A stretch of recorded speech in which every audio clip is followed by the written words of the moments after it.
Friends, welcome आशी classes. आज की जो क्लास है वर्ड मैप सीरीज़ का पार्ट 5 है। इसके पहले मैंने 5 पार्ट अपलोड कर दिए हैं। यदि आपने अभी तक नहीं देखा है तो उसको देख लीजिए।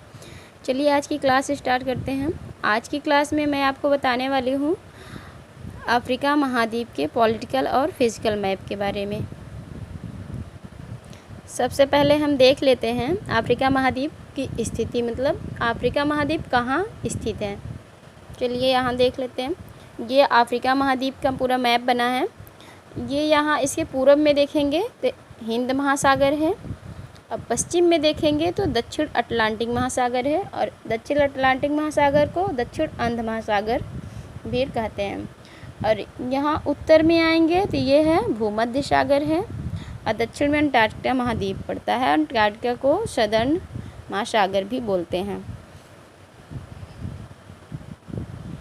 अफ्रीका महाद्वीप में टोटल 54 कंट्री होते हैं, जिनमें से 16 कंट्री ऐसे हैं जो पूर्णतः लैंड लॉक कंट्री हैं। लैंड लॉक कंट्री मीन्स होता है जो मतलब जो देश हैं उनकी जो सीमा रेखा होती है वो किसी भी सागर या महासागर से नहीं मिलती है। वो पूर्णतः भू आवधित क्षेत्र होते हैं, यानी कि भूमि से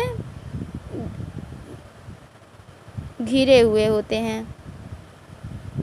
अफ्रीका महाद्वीप के उत्तर में जो भूमध्य सागर है ये यूरोप से अफ्रीका महाद्वीप को अलग करता है। और ये यहाँ पे आ जाएंगे उत्तर पूर्व में तो लाल सागर जो है वो एशिया महाद्वीप को अफ्रीका महाद्वीप से अलग करता है। और यहाँ नीचे हिंद महासागर है। देश की बात करें तो यहाँ पे जो है ये यूरोप का स्पेन कंट्री है, और नीचे यहाँ अफ्रीका महाद्वीप का मोरक्को कंट्री है। इन दोनों भूखंडों को जिब्राल्टर जल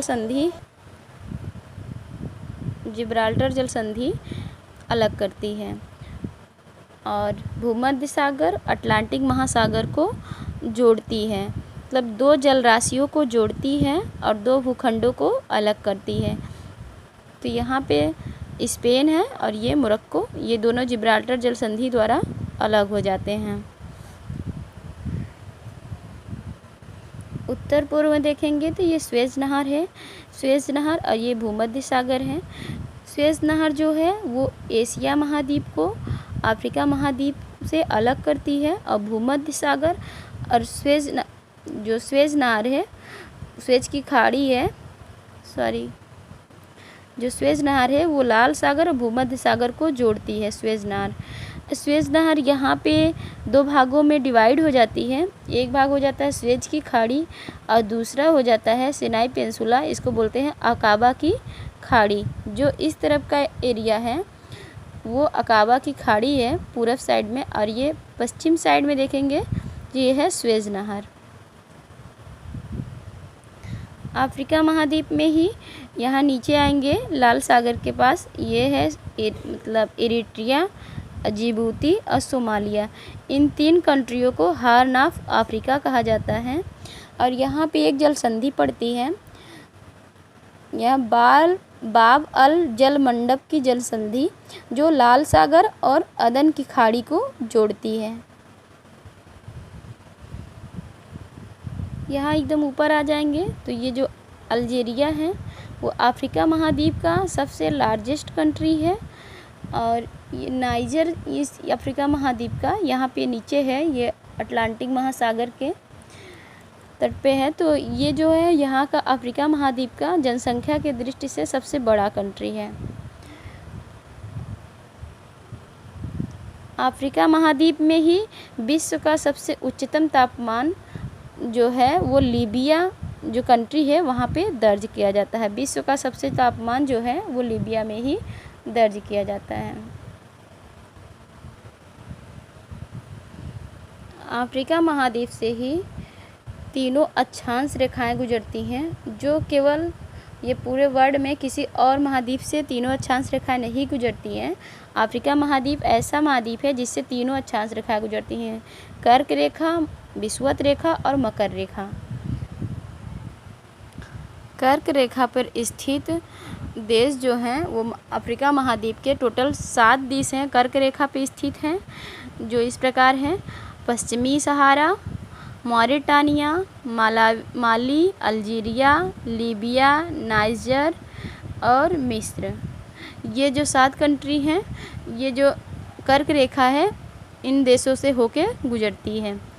और विषुवत रेखा की बात करें तो इस पे 6 कंट्री हैं अफ्रीका महाद्वीप के, जो विषुवत रेखा हो करके इन कंट्रियों से होके गुजरती है। तो है गैबोन, कांगो प्रजातांत्रिक गणराज्य, युगांडा, केन्या, सोमाली। ये 6 कंट्री ऐसे हैं जिससे विषुवत रेखा हो करके गुजरती है अफ्रीका महाद्वीप में। उसके बाद मकर रेखा की बात करें तो मकर रेखा जो है अफ्रीका महाद्वीप में 5 कंट्री से होकर गुजरती है: नामीबिया, और ये है बोत्सवाना, दक्षिण अफ्रीका, मोजाम्बिक, मेडागास्कर। ये जो 5 कंट्री हैं इनसे जो है मकर रेखा होके गुजरती है। यहाँ देख लेते हैं अफ्रीका महाद्वीप में एक एटलस पर्वत है, जो उत्तर पश्चिम की ओर एटलस पर्वत पड़ता है, और यह पूर्णतः वलित पर्वत है। और यहीं पे इसके नीचे देखेंगे तो यहाँ पे एक बहुत बड़ा डेजर्ट है, जो पूरे विश्व का सबसे बड़ा मरुस्थल है, सहारा मरुस्थल। और नीचे आ जाएंगे तो नीचे पड़ता है कालाहारी मरुस्थल पड़ता है, और एक मरुस्थल और पड़ता है नामीब मरुस्थल। ये अफ्रीका महाद्वीप के ये मरुस्थल हैं। अफ्रीका महाद्वीप में ही एक नदी है जिसका नाम है कांगो नदी, जो विषुवत रेखा को 2 बार काटती है। और एक इसी तरह नदी है, ये लिम्पोपो नदी है, जो मकर रेखा को 2 बार काटती है। अफ्रीका महाद्वीप से ही प्राइम या प्रधान देशांतर रेखा जो है वो भी अफ्रीका महाद्वीप से होकर गुजरती है। यह यूरोप से होते हुए यूरोप के 3 कंट्री पड़ते हैं: यूके, फ्रांस और स्पेन। उसके बाद ये आता है अफ्रीका महाद्वीप में, अफ्रीका में पड़ जाता है जो कंट्री से होकर गुजरती है प्रधान देशांतर रेखा, वो है अल्जीरिया, माली, बुर्किना फासो, टोगो। इन चारों देशों से होकर के प्रधान मध्यांतर देशांतर रेखा जो है वो गुजरती है। अफ्रीका महाद्वीप देशांतर रेखा और अक्षांश रेखा में ये और सभी महाद्वीपों से मतलब बहुत अधिक रिच है। अफ्रीका महाद्वीप की सर्वोच्च चोटी की बात करें तो वह किलिमंजारो माउंटेन है, जिसकी सर्वोच्च चोटी सबसे ऊंची है अफ्रीका महाद्वीप में, वो तंजानिया में पड़ता है। यहाँ पे अफ्रीका महाद्वीप जो है वो क्षेत्रफल की दृष्टि से दूसरे नंबर का सबसे बड़ा महाद्वीप है। पहले नंबर पे एशिया आता है, उसके बाद अफ्रीका महाद्वीप आता है। अफ्रीका महाद्वीप में 1/3 भाग टोटल मरुस्थल हैं।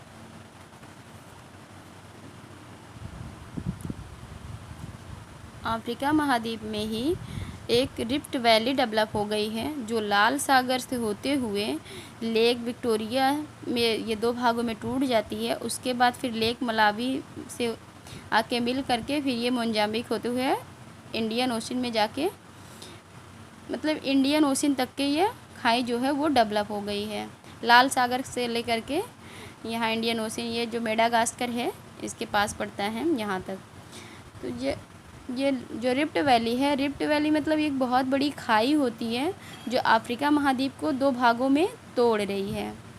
यह एक पूर्वी भाग और एक पश्चिमी भाग, मतलब करोड़ों मिलियन वर्ष बाद या भविष्य में ये जो अफ्रीका महाद्वीप है ये 2 पार्ट में टूट जाएगा। तो उसके बाद टूटने के बाद यह कोई अलग महाद्वीप कहला सकता है या फिर कोई आइलैंड, जो भी हो वो बाद में क्या कहा जाएगा ये कुछ नहीं पता। लेकिन हाँ, ये 2 भागों में जब टूट जाएगा तो ये इन भूखंडों मतलब आपस में जो जुड़े हुआ है ये अफ्रीका महाद्वीप वो अलग हो जाएगा, 2 पार्ट में टूट के अलग हो जाएगा। एक पूर्वी भाग हो जाएगा और एक पश्चिमी भाग हो जाएगा। जो रिफ्ट वैली है ये इथियोपिया, ये लाल सागर है, उसके बाद यहाँ इथियोपिया पड़ता है, होते हुए लेक विक्टोरिया तक आती है। और ये जो लेक विक्टोरिया है यहाँ से एक नदी भी निकलती है जिसको बोलते हैं नील नदी। वह उत्तर की ओर प्रवाहित होते हुए भूमध्य सागर में जाके गिर जाती है। उसका जो नील नदी का जो मुहाना है वो मिस्र के पास यहाँ भूमध्य सागर में जाके मिल जाती है। और ये लेक विक्टोरिया तक आकर के जो रिफ्ट वैली है ये यहाँ पे आके दो भागों में डिवाइड हो जाती है, एक पूर्वी भाग और एक पश्चिमी भाग। पूर्वी भाग फिर ये आगे तक जो खाई है दोनों तरफ से, फिर ये लेक विक्टोरिया के दोनों साइड से है, रिफ्ट वैली है। फिर यहाँ आकर के एक पड़ता है, झील पड़ती है जो कि बोलते हैं लेक मलावी, और यहाँ पे के दोनों फिर से मिल जाती है खाई, और फिर ये आगे मोजाम्बिक होते हुए इंडियन ओशन तक के यह डेवलप हो गई है। चलिए आज की क्लास बस इतना ही, फिर मिलते हैं नेक्स्ट क्लास में।